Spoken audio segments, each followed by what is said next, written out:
भक्तजनों, माताओं, बहनों, सादर जय श्री कृष्ण। आज हम आप सभी को अधिक मास पुरुषोत्तम माह के 30वें अध्याय की कथा सुनाने जा रहे हैं। बोलिए गोपाल कृष्ण भगवान की जय। जय जय श्री राधा रमण, जय जय नवल किशोर, जय गोपी चित चोर प्रभु, जय जय माखन चोर। मात मेरी श्री राधिका, पिता मेरे घनश्याम, इन दोनों के चरणन में मेरा बारंबार प्रणाम, मेरा बारंबार प्रणाम, मेरा बारंबार प्रणाम। मोहिनी मूरत श्याम की वो मन रही समाय, जो मेहंदी के पात में लाली रही समाय। धन यौवन एक दिन उड़ जाएंगे, जैसे उड़े कपूर। मन मूरख तू राम भज, क्यों चाटे जगधूर, क्यों चाटे जगधूर। राम कृष्ण दो एक है, अंतर नहीं निमेष। इनके नयन गंभीर है, उनके चपल विशेष।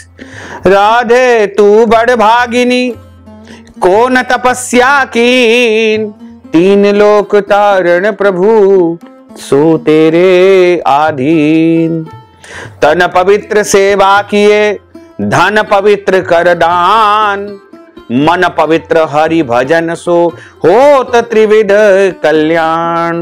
बोल श्री वृंदावन बिहारी लाल की जय, श्री गिरिराज धरण की जय, श्री गोवर्धन नाथ भगवान की जय, श्री बाल कृष्ण लाल की जय, श्री श्याम सुंदर यमुने महारानी की जय, जगत गुरु श्री वल्लभाधीश की जय, श्री गोसाई जी परम दयाल की जय, श्री गुरुदेव की जय, लाडले लाल की जय, आज के आनंद की जय। आज हम अधिक मास पुरुषोत्तम माह के 30वें अध्याय की कथा में प्रवेश करने जा रहे हैं। श्री नारद जी बोले कि हे तपोनिधे, तुमने पहले पतिव्रता स्त्री की प्रशंसा की है, अब आप उनके सब लक्षणों को मुझसे कहिए। सूत जी महाराज बोले कि हे पृथ्वी के देवता ब्राह्मणों, इस प्रकार नारद मुनि के पूछने पर स्वयं प्राचीन मुनि नारायण ने पतिव्रता स्त्री के लक्षणों को कहा है। श्री नारायण बोले कि हे नारद जी, ध्यान पूर्वक सुनो। मैं पतिव्रताओं के उत्तम व्रत को कहता हूं। पति कुरूप हो, कुत्सित व्यवहार वाला हो, अथवा सुरूपवान हो या रोगी हो, पिशाच हो, क्रोधी हो, मदिरा पान करने वाला हो, मूर्ख हो, मुख हो, अंधा हो अथवा बधिर हो, भयंकर हो, दरिद्र हो, कृपण हो, निंदित हो, दीन हो, अन्य स्त्रियों में आसक्त हो, परंतु सती स्त्री सदा वाणी शरीर कर्म से पति का देवता के समान पूजन करे। कभी भी स्त्रियों को अपने पति के साथ कठोर व्यवहार या वचन नहीं बोलना चाहिए। बाला हो, युवती हो अथवा वृद्धा हो, परंतु स्त्री स्वतंत्रता पूर्वक अपने घर में भी कुछ कार्य को नहीं करे। अहंकार और काम क्रोध का सर्वदा त्याग करके पति के मन को सदा प्रसन्न करती रहे और दूसरे के मन को कभी भी प्रसन्न नहीं करे। जो स्त्री दूसरे पुरुष की, पराये पुरुष की कामना सहित देखी जाने पर, प्रिय वचनों से प्रलोभन देने पर अथवा जन समुदाय में स्पर्श होने पर विकार को नहीं प्राप्त होती, तो स्त्रियों के शरीर में जितने रोम होते हैं उतने हजार वर्ष तक वह स्त्री स्वर्ग में निवास करती है। दूसरे पुरुष के धन के लोभ पर जो स्त्री पर पुरुष का मन वचन कर्म से सेवन नहीं करती है, तो वह स्त्री लोक में भूषण और सती कही गई है। दूती के प्रार्थना करने पर भी, बलपूर्वक पकड़ी जाने पर भी, वस्त्र आभूषण आदि से आच्छादित होने पर भी जो स्त्री अन्य पुरुष की सेवा नहीं करती है, तो वह सती कही जाती है। जो दूसरे से देखी जाने पर भी नहीं देखती है और हंसाई जाने पर भी हंसती नहीं है, बात करने पर भी बोलती नहीं है, वह उत्तम लक्षण वाली पतिव्रता स्त्री कहागी। रूप यौवन से युक्त और गाने नाचने में होशियार होने पर भी अपने अनुरूप पुरुष को देखकर विकार को नहीं प्राप्त होती है, वह स्त्री सती कही गई है। स्वरूपवान, जवान, मनोहर, कामिनियों का प्रिय, ऐसे पर पुरुष के मिलने पर भी जो स्त्री इच्छा नहीं करती है, तो वह महासती कही गई है। पतिव्रताओं को पति के सिवाय दूसरा देवता, मनुष्य, गंधर्व भी प्रिय नहीं होता है। इसलिए स्त्री अपने पति का अप्रिय कभी भी नहीं करे। जो पति के भोजन करने पर भोजन करती है, दुखित होने पर दुखित हो जाती है, प्रसन्न होने पर खुश हो जाती है, परदेश जाने पर वह मलिन वस्त्र को धारण करती है, जो पति के सो जाने पर सोती है और पहले जागती है, पति के मरने पर अग्नि में प्रवेश करती है, जो दूसरे को चित्त से नहीं चाहती है, वह पतिव्रता स्त्री है। सास ससुर में भक्ति करती है और विशेष करके पति में भक्ति करती है। पुण्य कार्य में, धर्म कार्य में अनुकूल रहती है, धन संचय में अनुकूल, ग्रह के कार्य में प्रतिदिन तत्पर रहने वाली, जंगल में, खेत में, गांव में पति के आने पर स्त्री उठकर के आसन और जल देकर के प्रसन्न करे, नित्य प्रसन्न मुख रहे, समय पर भोजन देवे, भोजन करते समय कभी भी खराब वाणी का उपयोग नहीं करे। घर में प्रधान स्त्री सदा आसन, भोजन, दान, सम्मान, प्रिय भाषण में तत्पर रहे। घर के खर्च के लिए स्वामी ने जो धन दिया है उससे घर के कार्य को करके बुद्धिपूर्वक कुछ बचा लेवे। दान के लिए दिए हुए धन में से लोभ करके कुछ कृपणता नहीं करे और बिना पति की आज्ञा के अपने बंधुओं को धन नहीं देवे। दूसरों के साथ बातचीत, असंतोष, दूसरे पुरुष के व्यापार की बातचीत, अत्यंत हंसना, अत्यंत रोष और क्रोध को पतिव्रता स्त्री छोड़ देवे। पति जिस वस्तु का पान नहीं करता, जिस वस्तु को खाता नहीं है, जिस वस्तु का भोजन नहीं करता है, उन सब वस्तुओं का पतिव्रता स्त्री त्याग करे। तेल लगाना, स्नान करना, शरीर में उपटन लगाना, दांतों की शुद्धि पतिव्रता स्त्री पति की प्रसन्नता के लिए जरूर करे। हे महामुने, त्रेता युग से स्त्रियों को प्रतिमास रजो दर्शन होता है। उस दिन से 3 दिन तक त्याग करके ग्रह कार्य के लिए शुद्धि होती है। पहले दिन चांडालनी होती है, दूसरे दिन ब्रह्मघातिनी होती है, तीसरे दिन रजकी यानी धोबिन के समान मानी जाती है और चौथे दिन शुद्ध होती है। स्नान, शौच, गाना, रोदन, हंसना, सवारी पर चढ़ना, मालिश करवाना, स्त्रियों के साथ जुआ खेलना, चंदन आदि लगाना, विशेष करके दिन में सोना, दातुन करना, मानसिक अथवा वाचिक मैथुन करना, देवता का पूजन करना, देवताओं को नमस्कार करना, रजस्वला स्त्री नहीं करे।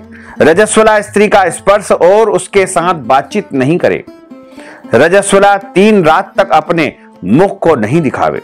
जब तक शुद्धि स्नान नहीं करे तब तक अपने वचनों को नहीं सुनाए। रजस्वला स्त्री स्नान करके दूसरे पुरुष को नहीं देखे, सूर्य नारायण को दर्शन करे और बाद में पंचगव्य का प्राशन करे। अपनी शुद्धि के लिए केवल पंचगव्य अथवा दूध का पान करे। श्रेष्ठ स्त्री कहे हुए नियम में स्थित रहे। यदि स्त्री गर्भवती हो जाए तो नियम में तत्पर रहे, वस्त्र, आभूषण, अलंकार आदि से अलंकृत रहे और पति के प्रिय करने में यत्न पूर्वक तत्पर रहे। प्रसन्न मुख रहे, अपने धर्म में तत्पर रहे और शुद्ध रहे, अपनी रक्षा कर विभूषित रहे और वास्तु पूजन में तत्पर रहे। खराब स्त्रियों के साथ बातचीत न करे, सूप की हवा शरीर में नहीं लगे, मृत वत्सा आदि का संसर्ग, दूसरे के यहाँ का भोजन गर्भवती स्त्री नहीं करे, भद्दी चीज को नहीं देखे, भयंकर कथाओं को गर्भवती महिलाओं को नहीं सुनना चाहिए, गरिष्ठ और अत्यंत उष्ण भोजन नहीं करे और अजीर्ण न हो ऐसा भोजन करे। इस विधि से रहने पर पतिव्रता स्त्री श्रेष्ठ पुत्र को प्राप्त करती है, अन्यथा गर्भ गिर जाए अथवा स्तंभन भी हो सकता है। अपने गुणों से हीन दूसरी सोत की निंदा नहीं करे। ईर्ष्या, राग से होने वाले, मत्सरता आदि के होने पर भी सोत स्त्री परस्पर में अप्रिय वचन नहीं कहे, दूसरे के नाम का गान न करे, दूसरे की प्रशंसा न करे, पति से दूर वास नहीं करे किंतु पति के समीप में वास करे और पति के कहे हुए स्थान में पृथ्वी पर पति के सामने मुख करके वास करे।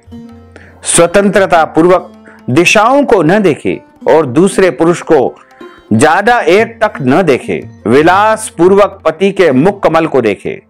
पति से कही जाने वाली कथा को आदर पूर्वक स्त्री श्रवण करे। पति के भाषण के समय स्वयं स्त्री ज्यादा न बोले। रति में उत्कंठा वाली स्त्री पति के बुलाने पर शीघ्र ही रति स्थान को जाए। पति के उत्साह पूर्वक गाने के समय स्त्री प्रसन्न चित्त होकर के श्रवण करे। गाते हुए पति को देख करके स्त्री आनंद में मग्न हो जाए। पति के समीप व्यग्र चंचल चित्त से व्याकुल होकर के नहीं बैठे। कलह के योग्य होने पर भी पति के साथ स्त्री कलह न करे। पति से कभी भी बुराई न करे, पति की बुराई न करे। ताड़ित हो जाने पर पतिव्रता स्त्री व्यथित दुखित होने पर भी भय छोड़ करके पति को कंठ से लगावे। ऊंचे स्वर से रोदन न करे और पति को कोसे नहीं। स्त्री अपने घर से बाहर भाग कर न जाए। यदि बंधुओं के यहाँ उत्सव आदि में जाएं तो पति की आज्ञा लेकर ही और अध्यक्ष रक्षक से रक्षित होकर जाए और वहां अधिक समय तक वास न करे। पतिव्रता स्त्री अपने घर को लौट आए। पति के विदेश यात्रा के समय अमंगल वचन को न बोले, निषेध वचन से मना न करे और उस समय रोदन न करे। पति के देशांतर जाने पर नित्य उपटन न लगावे और जीवन रक्षा के लिए स्त्री निंदित कर्म को न करे। ससुर सास के पास शयन करे, अन्यत्र शयन न करे और प्रतिदिन प्रयत्नों पूर्वक पति के समाचार की खोज लेती रहे। पति के कल्याण का समाचार मिलने के लिए दूत को भेजे और प्रसिद्ध देवताओं के समीप मांगलिक याचना करे। पति के परदेश जाने पर पतिव्रता इस प्रकार के कार्यों को करे: अंगों को न धोना, मलिन वस्त्रों को धारण करना, तिलक न लगाना, आंजन न लगाना, सुगंधित पदार्थ माला आदि का त्याग करके नख बाल का संस्कार न करना, दांतों में मिस्सो आदि नहीं लगाना, ऊंचे स्वर में हंसना, दूसरे से हंसी दूसरे की चाल व्यवहार का विशेष रूप से चिंतन करना, स्वच्छंद भ्रमण करना, दूसरे पुरुष के अंगों का मर्दन करना, एक वस्त्र से घूमना, लज्जा रहित उतान होकर चलना इत्यादि दोष स्त्रियों को अत्यंत दुख देने वाले कहे गए हैं। घर में कार्यों को करके हल्दी लेपन से और शुद्ध जल से शरीर को शुद्ध करके स्वच्छ श्रृंगार करे।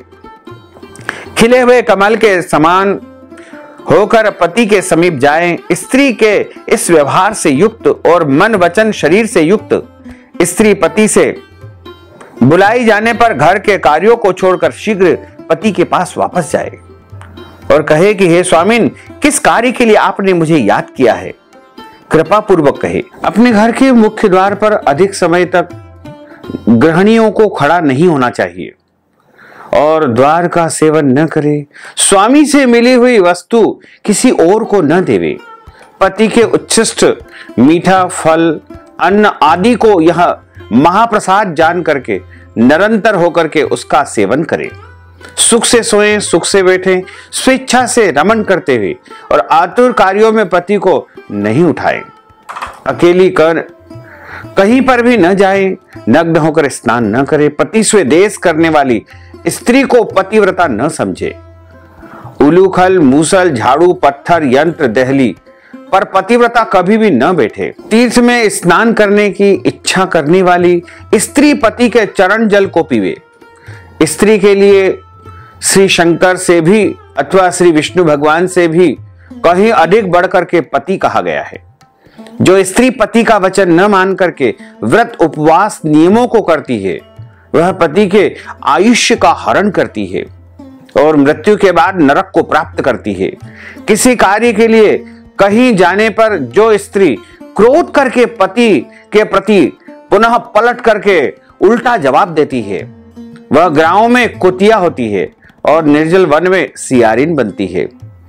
स्त्रियों के लिए एक ही उत्तम नियम कहा गया है कि स्त्री सदा पति के चरणों का पूजन करके ही भोजन करे। जो स्त्री पति का त्याग करके अकेली मिठाई खाती है, वह वृक्ष के खोखड़े में सोने वाली क्रूर उल्लू की बनती है। जो स्त्री पति का त्याग करके अकेली एकांत में घूमती फिरती है, वह गांव में सुकरी होती है अथवा अपनी विष्टा को खाने वाली गोह होती है। जो स्त्री पति को हुंकार कह करके अप्रिय वचन बोलती है, वह मूक अवश्य होती है। जो अपनी सोच के साथ सदा ईर्ष्या करती है, द्वेष करती है, वह अगले जन्म में दुर्भागा होती है। जो स्त्री पति की दृष्टि बचा करके किसी दूसरे पुरुष को देखती है, वह काणी होती है अथवा विमुखी और कुरूपा होती है। जो स्त्री पति को बाहर से आया हुआ देख करके जल्दी से जल, आसन, तांबुल, व्यंजन, पैर को दबाने आदि अत्यंत प्रिय वचनों से पति की सेवा करती है, वह स्त्री पतिव्रताओं में शिरोरत्न के समान पंडितों से कही गई है। पति देवता है, पति गुरु है, पति धर्म है, पति तीर्थ है, पति व्रत है। इसलिए सबका त्याग करके पति का ही मनन, स्मरण और पूजन करना चाहिए। जिस तरह जीव से हीन देह क्षण भर में अशुचि हो जाता है, उसी प्रकार पति से हीन स्त्री अच्छी तरह स्नान करने पर भी सदा अपवित्र है। सब अमंगल वस्तुओं की अपेक्षा विधवा स्त्री अत्यंत अमंगल है। विधवा स्त्री के दर्शन से कभी भी कार्य सिद्धि नहीं होती है। आशीर्वाद को देने वाली एक माता को छोड़ करके दूसरी स्त्री के आशीर्वाद को भी सर्प के समान त्याग देवे। ब्राह्मण लोग विवाह के समय कन्या से इस प्रकार वचन कहलाते हैं कि पति के जीवित तथा मृत दशा में सहचारिणी हो, इसलिए अपनी छाया के समान पति का अनुगमन करना चाहिए। इस प्रकार पतिव्रता स्त्री को भक्ति के साथ सदैव पति के अनुकूल होकर रहना चाहिए। जिस प्रकार सर्प को पकड़ने वाला बलपूर्वक बिल से सर्प को निकाल लेता है, उसी प्रकार सती स्त्री यमदूतों से छुड़ा करके पति को स्वर्ग ले जाती है। यमराज के दूत दूर से ही पतिव्रता स्त्री को देख करके पाप कर्म करने वाले भी उसके पतित पति को छोड़ करके भाग जाते हैं। जितनी अपने शरीर में रोम की संख्या है, उतने ही 10 करोड़ वर्ष पर्यंत पतिव्रता स्त्री पति के साथ रमन करती हुई स्वर्ग के सुखों को भोगती है। दुष्ट व्यवहार वाली स्त्रियां शील का नाश करके दोनों कुलों को डुबा देती है और इस लोक में तथा परलोक में दुखित रहती है। यदि देववश पति के पीछे पति का अनुगमन नहीं करती है, तो उस दशा में भी शील की रक्षा करनी चाहिए, क्योंकि शील को तोड़ने से नरकगामिनी होती है। स्त्री दोष से पिता और पति स्वर्ग से गिर जाते हैं। विधवा स्त्री का कबरी बंधन पति के बंधन के लिए होता है। विधवा स्त्री सर्वदा सिर के बालों को मुड़ा देवे, एक बार भोजन करे, कभी भी दूसरी बार भोजन नहीं करे। खाट पर सोने वाली विधवा स्त्री अपने पति को नीचे गिरा देती है। इसलिए पति के सुख के लिए पृथ्वी पर शयन करे, अंगों में उपटन नहीं लगाए और तांबुल को न खाएं। सुगंध का सेवन विधवा न करे। प्रतिदिन कुश तिल जल से पति का तर्पण करे और पति के पिता का तथा उनके पिता का नाम गोत्र कह करके तर्पण करे। सदा सफेद वस्त्र धारण करे। ऐसा न करने से रौरव नरक को जाती है। इस प्रकार नियमों से युक्त विधवा स्त्री पतिव्रता है। श्री नारायण बोले कि लोकों में तथा देवताओं में पति के समान कोई देवता नहीं है। जब पति प्रसन्न होते हैं तो समस्त मनोरथों को प्राप्त करते हैं। यदि पति कुपित होते हैं तो समस्त कामनाएं नष्ट हो जाती है। उस पति से संतान, विविध प्रकार के भोग, शैया, आसन, अद्भुत प्रकार के भोजन, वस्त्र, माला, सुगंधित पदार्थ और इस लोक तथा स्वर्ग लोक में विविध प्रकार के यश उसको प्राप्त होते हैं। इस प्रकार यहाँ पर अधिक मास पुरुषोत्तम माह के 30वें अध्याय की कथा का समापन होता है। श्री बृहन्नारदीय पुराणे पुरुषोत्तम मास महात्म्ये 30ोऽध्यायः। श्री कृष्णार्पणमस्तु। बोलिए श्री कृष्णचंद्र भगवान की जय। अच्युतम केशवम राम नारायणम कृष्ण दामोदरम वासुदेवम हरे श्रीधरम माधवम गोपिका वल्लभम श्री जानकी नायकम श्री रामचंद्रम भजे। जानकी मनोहरम सर्वलोक नायकम श्री शंकरादि सेवितम पुण्य नाम कीर्तनम श्री राम राम राम राम राम नाम तायकम। राम कृष्ण वासुदेवा भक्ति मुक्तिदायकम। राम कृष्ण वासुदेवा भक्ति मुक्तिदायकम। हरे राम राम राम हरे हरे। हरे कृष्ण कृष्ण कृष्ण हरे हरे। श्री कृष्ण गोविंद हरे मुरारे। हे नाथ नारायण वासुदेवा। श्री कृष्ण गोविंद हरे मुरारे। हे नाथ नारायण वासुदेवा। श्री कृष्ण गोविंद हरे मुरारे। हे नाथ नारायण वासुदेवा। हे नाथ नारायण वासुदेवा, हे नाथ नारायण वासुदेवा, हे नाथ नारायण वासुदेवा। बोलिए श्री लक्ष्मी नारायण भगवान की जय, श्री वृंदावन बिहारी लाल की जय, श्री गिरिराज धरण की जय, श्री श्याम सुंदर यमुने महारानी की जय, जगत गुरु श्री वल्लभाधीश की जय, श्री गुसाई जी परम दयाल की जय, श्री गुरुदेव की जय, लाडले लाल की जय, आज के आनंद की जय, धर्म की जय हो, अधर्म का नाश हो, प्राणियों में सद्भावना हो, विश्व का कल्याण हो, सनातन धर्म की जय हो, गौ माता की जय हो, नगर बस्ती की जय हो, आज के आनंद की जय हो, कल के आनंद की जय हो, परसों के आनंद की जय हो, बरसों बरसों के आनंद की जय हो। ओम नमः पार्वती पते, हर हर महादेव हर, काल हर, कंटक हर, दुख हर, दारिद्र हर, आनंद की लहर कर। भक्तजनों, माताओं बहनों, यदि आप अधिक मास पुरुषोत्तम मास के संपूर्ण पुण्य फल को प्राप्त करने हेतु कथा की दक्षिणा हमें प्रदान करना चाहते हैं, या फिर मालपुआ दान करना चाहते हैं, या अधिक मास से संबंधित कोई भी दान पुण्य आप करना चाहते हैं, वस्त्र दान, अन्न दान, गोदान, स्वर्ण दान या अन्य कोई भी वस्तु का दान यदि आप प्रदान करना चाहते हैं, तो इस हेतु अपना नाम और गोत्र हमें व्हाट्सएप के माध्यम से भेजें एवं इस पुण्य कार्य, पुण्य माह हेतु नगद राशि, धन राशि हमारे गूगल पे, फोन पे, पेटीएम नंबर, अकाउंट नंबर के माध्यम से भेज करके परम पवित्र पुण्यमयी पुरुषोत्तम माह का संपूर्ण पुण्य आप प्राप्त कर सकते हैं। साथ ही आप सभी से अनुरोध है कि हमारे इस ज्ञानवर्धक वीडियो को अधिक से अधिक लोगों को शेयर करिएगा, लाइक करिएगा, कमेंट करिएगा, और यदि अभी तक आपने सब्सक्राइब नहीं किया है तो अभी और इसी समय सब्सक्राइब कर लीजिए, ताकि इसी प्रकार की ज्ञानवर्धक वीडियो आपको लगातार प्राप्त हो सके। आपको और आपके पूरे परिवार को सादर जय श्री कृष्ण, सादर धन्यवाद।